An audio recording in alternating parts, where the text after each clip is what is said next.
আমি আমার পরিবারের দিকে তাকালে সমস্যা ছাড়া কিছুই দেখি না। আমি শুধু দেখি এই মানুষগুলোর কারণে আমার জীবন এতটা কঠিন, তারা এটা করেছিল, সেটা করেছিল, অমুক তমুক করেছিল। আপনার মাথায় সব সময় তাদের বিরুদ্ধে অভিযোগের তালিকা ঘুরতে থাকে, যেন আপনার মাথায় এর বসবাস। সর্বদা কল্পনায় বারবার ঝগড়ার সময়টাতে ফিরে যান। আমার এখনো মনে আছে তুমি কি কি করেছিলে, আমার এখনো মনে আছে তুমি কি বলেছিলে। তাদেরকে আপনি ওই ঘটনাগুলোর আলোকেই বিচার করেন।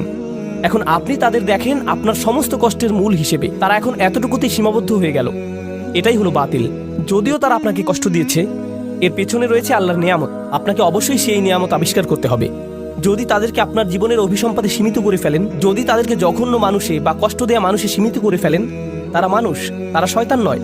কেউই ফেরেশতা নয় এবং কেউই শয়তান নয়। আল্লাহ ফেরেশতা এবং শয়তান সৃষ্টি করেছেন, তারা ভিন্ন ধরনের প্রজাতি। আমরা মানুষ। এর মানে কি জানেন?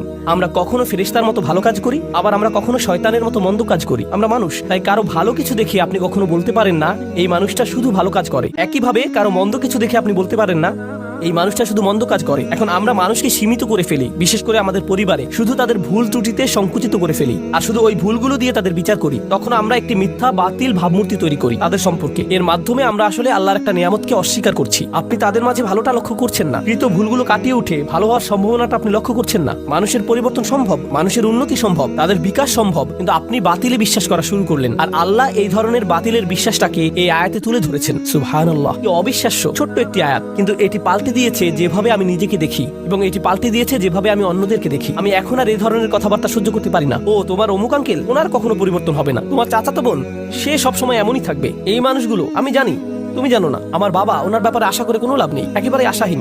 কাউকে এভাবে আশাহীন বলার আমরা কে? কারো ভবিষ্যৎ নির্ধারণ করার আমরা কে? আফাবিল বাতিলি মিনুন অবিনিয়ামাতিল্লাহি হুম ইয়াকফুরুন। আল্লাহ আজ্জা জাল্লাহ আমাদেরকে সত্যিকারের মমতা দান করুন এবং কৃতজ্ঞতা দান করুন যে পরিবার তিনি আমাদের দান করেছেন তার জন্য। আল্লাহ আজ্জা জাল্লাহ আপনাকে দান করুন প্রজ্ঞা, শক্তিমত্তা এবং হেদায়েত, যেন পরিবারের ভেতরের চ্যালেঞ্জগুলো কাটিয়ে উঠতে পারেন, যেন ব্যাপারগুলো নিয়ে অর্থপূর্ণ গভীর আলোচনা করতে পারেন উদ্দেশ্যপূর্ণ উপায়ে আপনার পরিবারের সাথে।